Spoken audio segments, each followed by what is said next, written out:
بہنوں کی عزتیں لوٹی جاتی ہیں، انسانی حقوق کو پامال کیا جاتا ہے۔ آپ یہ ویڈیو دیکھیے پھر اس پر بات کرتے ہیں کہ آپ اپنی آئینی ذمہ داری پوری کریں تو اس پر بھی وہ ناراض ہوتے ہیں۔ یہ تو ہمارا مخلصانہ مشورہ ہے، یہ تو ملک کی مفاد میں مشورہ ہے، ملک کو طاقتور بنانے کی علامت ہے۔ یہ بات بری کیوں لگے؟ اس لیے ہمیں ایک صف ہو کر آگے بڑھنا ہے انشاءاللہ، اور اپنی اس تحریک کو آگے بڑھانا ہے، اپنی قوت کو متحد کرنا ہے۔ ہم کسی حکمرانوں کے رویوں سے متاثر نہیں ہوتے، ہماری جدوجہد جاری رہے گی، اور اللہ تعالیٰ سے ہم نے مدد مانگنی ہے۔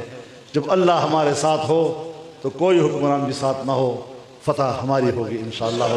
حکمرانوں سے غلطیاں ہوتی ہیں، اور حکمرانوں کی غلطیاں قومیں بھگتتی ہیں۔ یہ قوم پر ہے کہ وہ حکمرانوں کی غلط فیصلوں کو قبول کرتی ہے یا اس کو رد کرتی ہے۔ اگر ہندوستان نے غلط فیصلہ کیا، کشمیر کی خصوصی حیثیت کا خاتمہ کیا، ان کے اسپیشل سٹیٹس کو انہوں نے آئینی طور پر ختم کیا، اور یہاں پاکستان کے حکمرانوں نے دوسری غلطی کی کہ اس پر خاموشی اختیار کی، سو ان کا اقدام ہو یا ان کی خاموشی ہو، قوم کے جذبات اور قوم کی تحریک پر اس کا کوئی اثر نہیں پڑے گا۔ انشاءاللہ پاکستان کے عوام آپ کے ساتھ ہیں، پاکستان کے جوان آپ کے ساتھ ہیں، پاکستانی قوم آپ کے ساتھ ہے، اور انشاءاللہ کبھی ہم آپ کو تنہا نہیں چھوڑیں گے۔ یہ فلسفہ انگریز کا ہے۔ فلسطین کی سرزمین یہ ایک دستوری حیثیت تھی کہ فلسطین کی سرزمین پر اپنی بستیاں نہیں قائم کر سکتا، فلسطینیوں کی زمین کو نہیں خریدا جا سکتا، لیکن انگریز نے 1917 میں ایک غلط معاہدے کے تحت یہودیوں کو وہاں زمینیں خریدنے اور وہاں پر بستیاں بنانے کی اجازت دے دی۔ قیام پاکستان کی قرارداد 1940 میں لاہور میں منظور ہوئی تھی، لیکن اسی قرارداد میں یہ بھی کہا گیا تھا کہ فلسطین کی سرزمین پر یہودیوں کی آباد کاری اور ان کی نئی بستیاں یہ ایک ناجائز عمل ہے، اور پاکستان فلسطینیوں کے حق کی حمایت کرتا ہے۔ یہی صورتحال آج مقبوضہ کشمیر میں ہے، اور ہندوستان کو یہ گھمنڈ ہے کہ ہم وہاں پر ہندو آبادی کو بڑھائیں گے اور وہاں کی ڈیموگرافی کو چینج کریں گے، وہاں پر سرمایہ کاری کریں گے۔ یہی خواب یہودیوں کا تھا، یہی خواب صہیونیوں کا تھا۔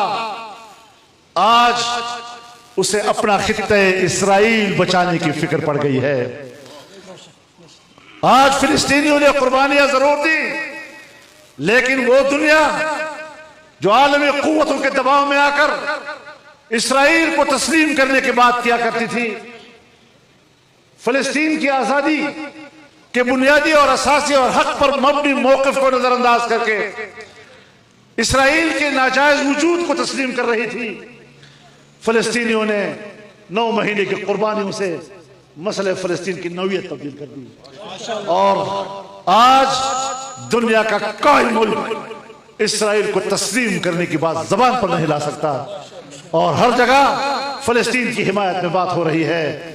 میں مودی جی کو بھی کہنا چاہتا ہوں، آپ وہاں پر آبادیاں بڑھائیں، آپ وہاں پر سرمایہ کاری کریں، جتنی بلڈنگیں آپ بنائیں، جتنے کارخانے آپ بنائیں، یہ بالآخر کشمیریوں کی ملکیت ہوں گی۔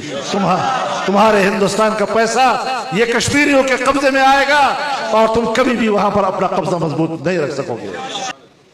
کوئی آپ کی نعمت پر قبضہ نہیں کر سکتا، کوئی آپ کے وسائل پر قبضہ نہیں کر سکتا۔ آج امریکہ انسانی حقوق کی بات کرتا ہے، کس انسانی حقوق کی بات کرتا ہے؟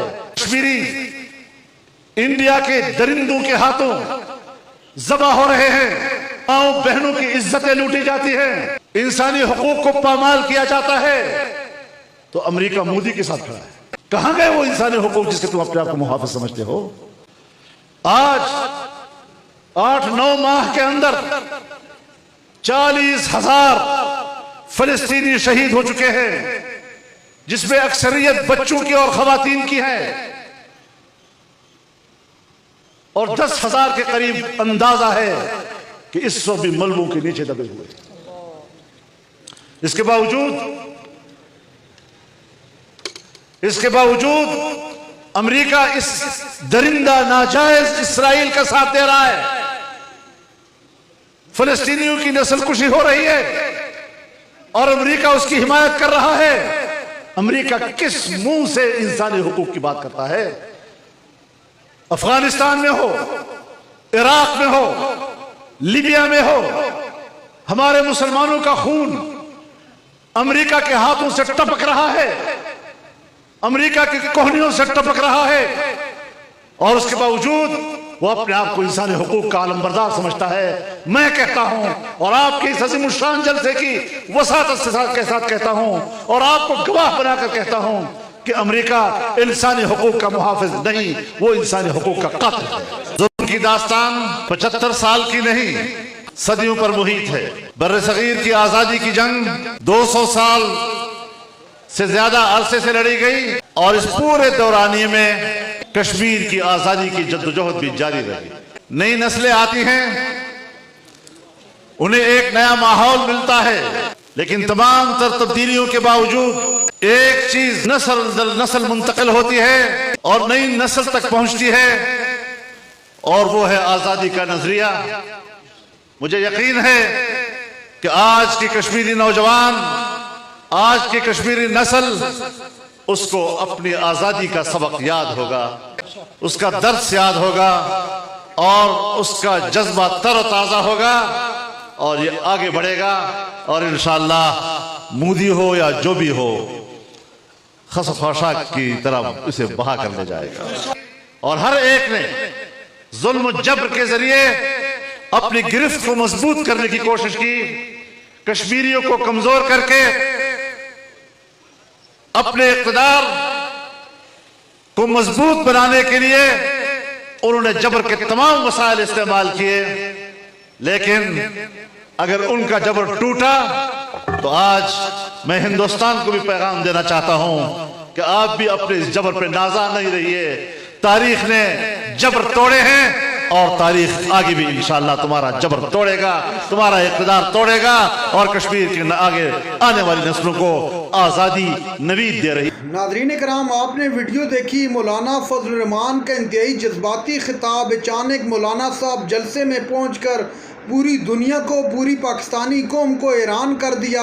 مولانا صاحب اس قدر آج جذباتی تھے، انہوں نے کھل کر بات کی، خاص طور پر ملکی حالیہ صورتحال پر۔